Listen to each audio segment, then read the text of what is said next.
Voz Q4. Welcome to fourth quarter. I realized it says third here. Sorry about that. Fourth quarter, week 2, and also week 3 videos. So this video and notebook are going to be combined because you will be doing state testing next week, and so there's a little bit less on the agenda. I just have a fun activity planned for you. So you have the next 2 weeks to finish the work from this week. But you will have testing in there as well. So with that in mind, we're kind of pausing our discussion about figurative language and poetry, and we will be discussing the state test this week and work on the practice test a little bit. Make sure you're familiar with that and know how to navigate it. And then next week, there is just a fun, it's a creative writing style activity, so we will be doing that, but it's a little bit more of a fun self-exploration activity. So go ahead and pause the video now and find your week 2-3 notebook. So your week 2-3 notebook here, you actually don't have a lot to do in it, especially this week. You're going to work on the practice test. I will start that with you today. You'll spend a couple days working on that, and then you're going to answer these questions at the end of working through it. And then you have the 16 personality activity here, which is your fun activity to do during test week whenever you're not testing for you to work on. You're going to go to this website that talks about 16 personality types. It's just kind of a fun thing to do. It has a personality test. You're going to take the personality test, and then at the end you're going to be given a personality. It's always a letter combination like NJFP or something like that. You're going to record what it is, what does it mean, and discuss what that personality type is like, discuss how that is related to your actual personality, and ways that it is not. And then you're just going to do a fun little collage, filling images that you reflect your personality or that personality type or a combination, and then a little reflection at the end where you're going to try to write a poem. So that's just a fun activity you'll be working on after you finish the state test next week. But this week, we're going to look at actually practicing the test. So go ahead and go to the practice test. So you'll see this week, we're going to watch this video, work on practice test, and then answer those test questions, work on iReady. And next week, you will be testing, and then when you're not testing, you'll do the 16 personalities activity. So let's go to the practice test together.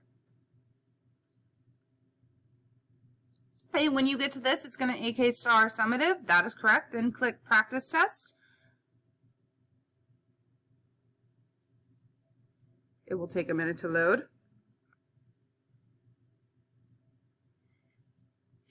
Maybe more than a minute. Come on. Come on, test. You can do it. There it goes. Okay. So you're going to practice. The point of this is to practice using the software and being familiar with the online test, but we will also discuss the questions and try to explore what type of questions there are and how to do them. So go ahead and click the year 2023 and then select your grade, 7th or 8th grade. For my purposes with you, go ahead and click on the 7th grade practice test. So we can go through some of the questions together, but you will do the grade that is relevant to you. So 7th or 8th grade. Okay. And then for subject, you're going to click language arts. And if you know you have you have the accommodation text to speech, click that. If not, just click no accommodation and then click take to the test.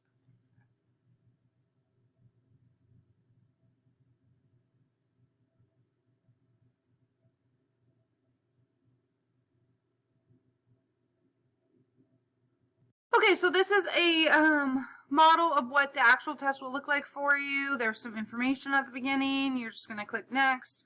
When you get to the actual test, your proctor in the room will have to read this information with you, right? And we're just going to go through it quickly to get to the actual practice test. Okay, so you'll notice that first off, there are Questions in this test, because this is language arts as a whole, there are three main types of questions in this test. There are reading questions where you have a reading passage and then you have questions to answer about it. Then you will have some sort of general grammar and punctuation questions, which are just multiple choice or like fill in the blank, that sort of thing. And then you will also have a short answer question where you respond with a paragraph, okay? So you're going to need to read the selection, okay, and then answer the questions. Notice some of the tools you have. You have this markup tool, so you can highlight things. Like if you see a part that's really important, you can highlight it. You can sticky note and type yourself a note. Be like, this is the theme here. You can draw and just like underline things. You can bullet point, be like, oh, notice that, notice that. So as you're reading through this, you might want to do some of these things to draw your attention back to important things that you might want to look back on when you're doing the questions. One trick here when you're doing these reading questions is to read the actual questions before the passage. So this question says, the symbols on the British pound note best reinforce which idea of Newton from the passage. So I can kind of, as I'm reading through that, pay attention to that specific thing and figure out which one of these as I'm reading, right? You have to, of course, choose one before you click next. I am not reading this and choosing the right answer right now. I'm just showing you.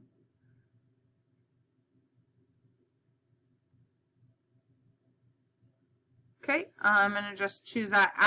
This is a guess, having not actually read this, because I'm not going to read it right now on the video with you.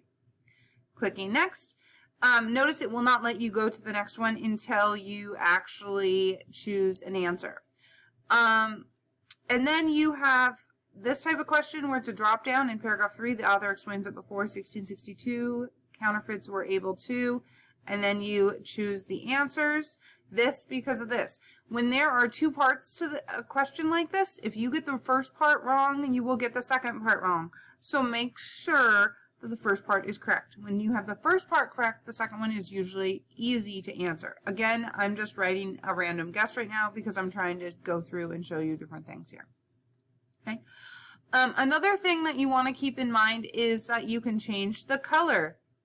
All right. If you are someone who hates black on white, you can change the color here.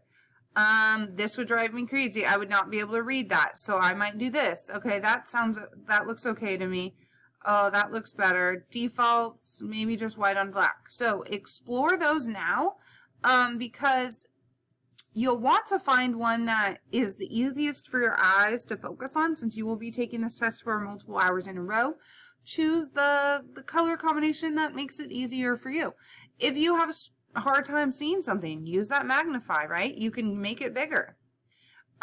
You can also have, there's a help tool, and it'll tell you sort of how to use these different tools that are on here. So that's important as well.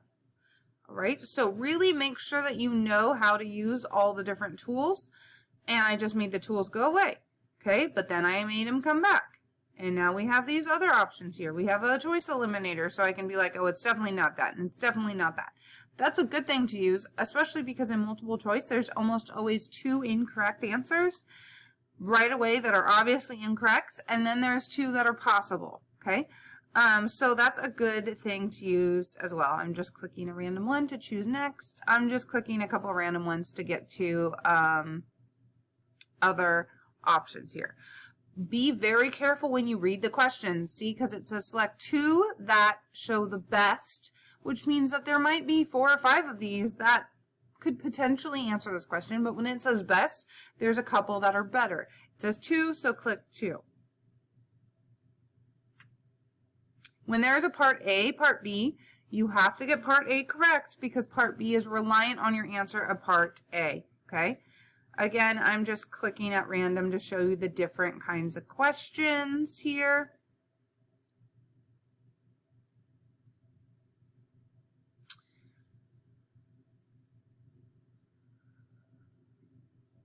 Okay, so now we are actually into more grammar type questions. We're choosing which words would best fill in the passage. And we will just do that. Notice that you just kind of click and go. Okay, so I'm going through these quickly, yes, but you will actually do them. You're going to actually answer the questions and try to do them accurately as best as you can. Okay. So let's talk about some of the things that I just mentioned as examples of some things you need to keep in mind when you are taking the test. So process of elimination. You can use the elimination tool if you want to, or just in your head if you're more of a thing you want to think in your head. You don't want the visual. That's fine too. But in multiple choice, there's always two answers that are really wrong. So just eliminate them right away. And then from the two that are left, think about which one best answers the question, because usually both of them kind of can. Speaking of best, if there's a question that says best or most, well, that means that there are multiple answers that could answer this question, and you're looking for the one that seems like the best answer or better answer. On that note, don't second guess yourself. If you I'm pretty sure it's this one, go with that. You know, I am generally wrong when I go back and go, oh no, maybe not. Maybe it's this one. I can think about this one. Don't try to justify it. I can tell you, I've been on committees that have written these questions before. The people who write these questions are not analyzing how this could possibly be the right answer or this could be possibly the right answer. You shouldn't have to analyze the right answer. It should just be well, that one seems like the best. Then that's the right one. Just go with your gut. Go with your first response, okay?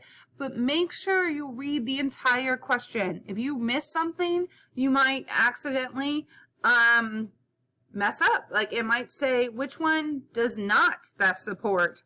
And if you don't realize that it says which one does not, you might actually answer it incorrectly oppositely, okay? And then finally, you will have a writing prompt on this test as well. It's very similar to what you've done all year.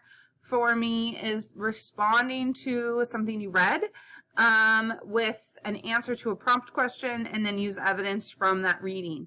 So you will do that in this as well. So restate the prompt in your topic sentence and use evidence from the short story that they have you read before you do the writing. So for the rest of this week, you're going to practice that test, right? You're going to go through it. You're going to practice it. It doesn't save your answers. Feel free to work together. Feel free to ask for support and be like, which one of these questions is right? It won't record your answers. It won't tell you the right or wrong. So you can just ask each other. You can ask me, right? And then you are also going to do your 16 personality fun activity.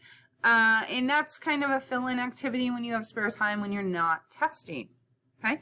And last note, you may have, there's always a student or two that has decided, whose parents have decided to opt them out of state testing. You still should practice the test, even if you're not going to do the test, because the practice will also help you in other things further on, and make you more familiar with that type of testing anyway. So even if you're not taking the AK Star test, please still do the practice test with us this week. All right, good luck.